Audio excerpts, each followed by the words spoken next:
निशा जैसे ही घर में प्रवेश करती है देखा हाल में उसकी दोनों ननद सासू माँ सुचित्रा जी के साथ ठहाके लगा रही थी। आ गई तुम? तुम्हें सुबह कहा था ना घर जल्दी आ जाना, फिर कहाँ अटक गई थी? देखो तुम्हारी ननद घर आई हैं। अरे माँ, ऑफिस में पार्टियां होती रहती हैं, वही कहीं चाय नाश्ता कर रही होंगी भाभी। क्यों भाभी?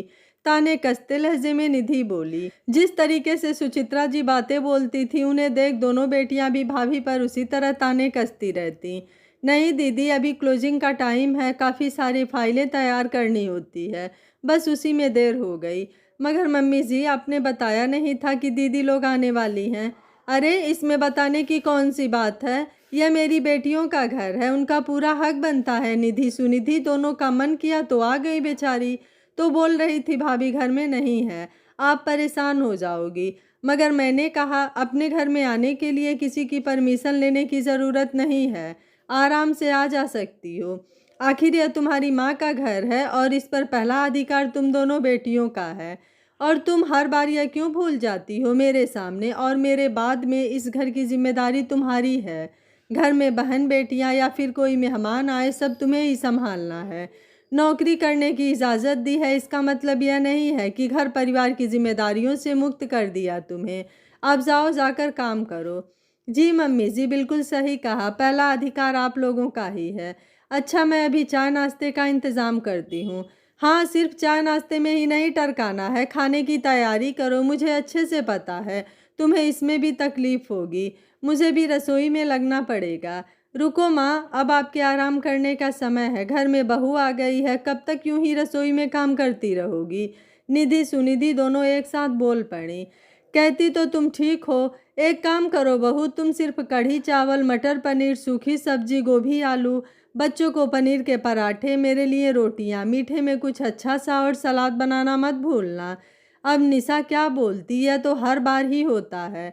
सासू माँ को अच्छे से पता है कि ऑफिस में देर सबेर हो ही जाती है, फिर भी अकेलापन का बहाना बनाकर कभी अपनी बेटियों को, कभी अपनी ननद को, तो कभी पास रहती अपनी सहेलियों को घर पर खाने के लिए आमंत्रित कर देती हैं। कभी कभी तो पहले से बता देती हैं, पर कभी कभी सरप्राइज विजिट के नाम पर बहू की परीक्षा लेती हैं कि अब अचानक बहू थकी हारी ऑफिस से आकर ससुराल की जिम्मेदारियां उठा पाएगी कि नहीं, ये कोई नहीं सोचता। क्या करती, शादी को 8 महीने हुए हैं। एक बार निशा की माँ ने उससे कहा था, सास जैसा कहे वैसा करना, उसकी हर बात मानना। वह तुम्हें नौकरी करने की इजाज़त दे रही हैं, तुम उनकी हर बात को अपने सर माथे पर लगाना। क्या हुआ जो थोड़ा खाना बनाना पड़ा? अगले दिन आराम कर लेना। बेचारी निशा माँ के कहे अनुसार हर काम करती रही, मगर आराम उसे कभी नहीं मिलता। और तो और कोई काम वाली भी नहीं लगाती। कहती हैं तुम दोनों दिन भर ऑफिस में रहते हो, आखिर गंदगी करने वाला है ही कौन? इसलिए जब समय मिले झाड़ू पोछा कर लेना, रात में बर्तन धोकर सोना। अब उसके पास सुबह झाड़ू पोछा, नाश्ता खाना और सबसे ज़रूरी सासू माँ के कमरे में चाय पहुँचाने का काम। नो आराम। सोचते हुए अपने कमरे में पहुँची तो देखा बच्चे टीवी पर वीडियो गेम खेल रहे थे। सारा कमरा तहस नहस था, तकिया चादर सब बिखरे पड़े थे। ड्रेसिंग टेबल पर के कांच पर बच्चों ने लिपस्टिक और नेल पेंट से पेंटिंग बना दी, जिसे देखकर उसे बहुत गुस्सा आया। मगर अभी अगर ननद के बच्चों से कुछ भी कहा तो घर में महाभारत हो जाएगी। यही सोचकर चुपचाप कपड़े बदले, हाथ मुंह धो, कपड़ा लेकर ड्रेसिंग टेबल का कांच साफ किया और रसोई में आकर चाय बनाने लगी। अच्छे से पता था कोई मदद के लिए आगे नहीं आने वाला। अरे भाभी, मेरे लिए चाय मत बनाना, हम तो कॉफ़ी पियेंगे, छोटी ननद ने आवाज़ लगाई। नई फरमाइश। निशा चाय काफ़ी सूखा नाश्ता टेबल पर सजा देती है। बहू कुछ नहीं तो गर्मा गर्म पकौड़े बना देती। कौन सी ननद रोज रोज आकर तुम्हारा राशन खाती हैं? मम्मी जी, अभी खाने की तैयारी भी करनी है, इसलिए कितना भी कर लो सासू माँ कभी प्रसन्न नहीं हो सकती हैं। अरे भैया, तुम जैसी कामचोर बहू नहीं देखी हमने। तुम्हें नौकरी करने की इजाज़त दी है और तुम हो कि हमारी घर की बेटी को कुछ अच्छा बनाकर नहीं खिला सकती। भाभी, अगर ऐसी बात है तो अगली बार से हम आना बंद कर देंगे। हमें तो लगता है आपको अकेले रहना ही पसंद है। ऐसा करो, आप खाना तो रहने ही दो, हम लोग थोड़ी देर में वापस चली जाएंगी, बड़ी ननद थोड़े रोष से बोली। अरे दीदी, आप लोग आए हो और जाने की बात कर रहे हो। देखा तो भाई रोहन ऑफिस से लौट कर आया था और अपनी बहन की बात सुन बोल पड़ा। अरे नहीं भैया, हम तो मजाक कर रहे थे। आखिर ननद भाभी का रिश्ता ही मस्ती मजाक का होता है। थोड़ा बहुत भाभी को तंग कर लिया तो कौन सी बड़ी बात हो गई। खिसियाते हुए सुनिधि ने बात को पलटते हुए कहा, ताकि कहीं भाई को ऐसा ना लगे कि उसकी पत्नी पर तंज कसे जा रहे हैं। सबकी हंसी मजाक सुन निशा रसोई में लौट आती है। कुछ देर बाद रोहन उसके पास आया और बोला, क्या बात है, तुम्हारा मुंह क्यों उतरा हुआ है? कोई बात है तो बताओ। कुछ भी तो नहीं। देखो, तुम मुझे बताओगी नहीं तो मुझे पता कैसे चलेगा? और आज तो तुम्हारी मीटिंग थी ना, कुछ हुआ है ऑफिस में? रोहन ने इतने प्यार से पूछा तो निशा बोली, देखिए, मुझे ऑफिस जाने से पहले फिर लौट कर घर के काम करने से कोई ऐतराज़ नहीं। छुट्टी वाले दिन रसोई में काम करने से परहेज नहीं, मगर अचानक आए मेहमान मुझे परेशान कर देते हैं। अब देखिए, कढ़ी चावल, सब्जी, पराठे, मीठा, सभी कुछ तैयार करने में कितना वक्त लगेगा। फिर सारी रसोई भी समेटनी होती है। कल फिर ऑफिस है। मैं भी थक जाती हूँ, मगर मुझे अच्छे से पता है मैं पराए घर से आई हूँ और ये उनका घर है। वह जो चाहे वह करे, मैं उन्हें बोलने वाली कौन होती हूँ? निशा की बात सुन रोहन को सारा माजरा समझ में आ गया। वह बोला, एक काम करो निशा, तुमने पराठे की तैयारी कर ली है, मीठे में तुम कस्टर्ड तैयार कर लो, बाकी सब मुझ पर छोड़ दो।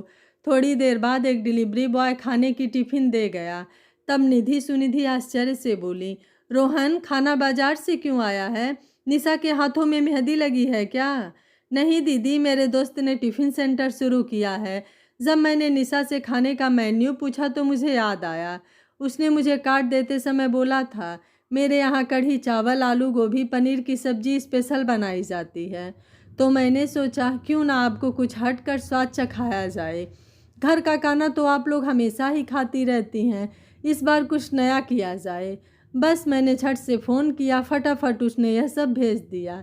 चलिए हम सब मिलकर खाते हैं। तब तक निशा पनीर के पराठे बच्चों को परोस देती है। रोहन के सामने दोनों बहनें आगे से कुछ नहीं कह पाईं, मगर सुचित्रा जी तमतमा कर अपने कमरे में चली गईं। तब निशा पास आकर बोली थी, आपने ये क्या किया? मैं सब बना ही रही थी, लगता है मम्मी जी नाराज़ हो गई। अरे ऐसा कुछ नहीं है, मैं उन्हें अभी लेकर आता हूँ, बोल रोहन उनके कमरे में चला गया। उसे देखते ही सुचित्रा जी गुस्से में बोली, रोहन, तू जोरू का गुलाम हो गया है, उसकी बातें सुनने लगा है। उसके कहने पर तुमने हम लोगों के लिए टिफ़िन मंगवाया है। क्या हुआ जो महारानी थोड़ा सा खाना बना देंगी? हम घर वाले ही हैं ना, कोई मेहमान तो है नहीं। आखिर हमने उसे नौकरी करने की इजाज़त दी है तो घर तो उसे संभालना ही पड़ेगा। माँ, नौकरी तो मैं भी करता हूँ, मगर घर में क्या हो रहा है यह तो मेरी जिम्मेदारी नहीं। लेकिन अब लगता है हर मर्द को यह देखना चाहिए कि उसके पीछे घर में क्या हो रहा है। जब निशा को नौकरी करने के लिए इजाज़त है तो मेरी तरह उसे भी घर के काम नहीं करने चाहिए, मगर वह तो बराबर कर रही है। माँ, आप ऐसे ही मनमानी करती रहीं तो एक दिन उसकी हिम्मत भी जवाब दी जाएगी। वैसे भी मैं देख रहा हूँ आजकल दीदी लोग अचानक ही आ जाती हैं। आपको क्या लगता है उसको समझ में नहीं आता? अभी तो वो लिहाज में चुपचाप आप लोगों की मनमानी सह रही है।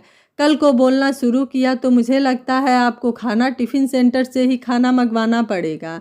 इसलिए कहता हूँ सुधर जाओ, यूँ बहू की परीक्षा लेना बंद करो। फिर माँ सुचित्रा जी का हाथ पकड़ कर बोला, माना वो दूसरे घर से आई है, मगर अब वो भी इस घर का हिस्सा है। मम्मी, आप उसे जितना प्यार और अपनापन देंगी उससे दोगुना वह आपको लौटाएगी।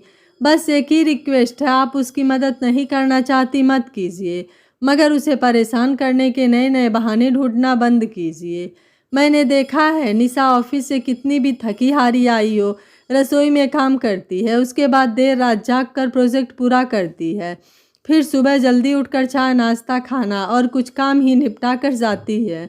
मम्मी, वह कोई मशीन तो है नहीं जिससे दर्द तकलीफ थकावट नहीं होती। बहू भी आपकी बेटी की तरह इंसान ही है, ज़्यादा नहीं थोड़ा तो ख्याल आपको रखना ही होगा।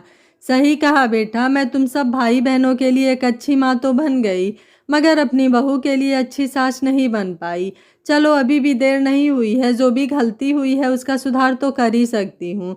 यह कोई मेरे आराम करने का समय नहीं है, बल्कि मुझ पर दोहरी जिम्मेदारी है। बहू को घर के तौर तरीके सिखाने हैं, साथ में उसका पूरा सहयोग भी करना है, जैसे मैं अपने बच्चों का किया करती हूँ।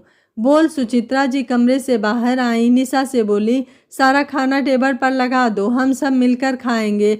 और बेटा, कल से नाश्ता बनाने में मैं तुम्हारी मदद करूँगी और सोच रही हूँ एक काम वाली रख लूँ ताकि तुम्हारी मदद हो सके। मेरे मिलनसार व्यवहार के कारण मेहमान कुछ ज़्यादा ही आते हैं। मुस्कुरा कर बोली। सब मिलकर खाना खाने में व्यस्त हो गए। इधर निशा सोच रही थी, देर आए दुरुस्त आए, कम से कम अपनी बात रखने से मुश्किल का हल तो मिल गया। आशा है यह कहानी आपको जरूर पसंद आई होगी। वीडियो पसंद आया है तो वीडियो को लाइक शेयर एंड चैनल को सब्सक्राइब कर लीजिएगा। Thank you for watching. मिलते हैं अगली कहानी में।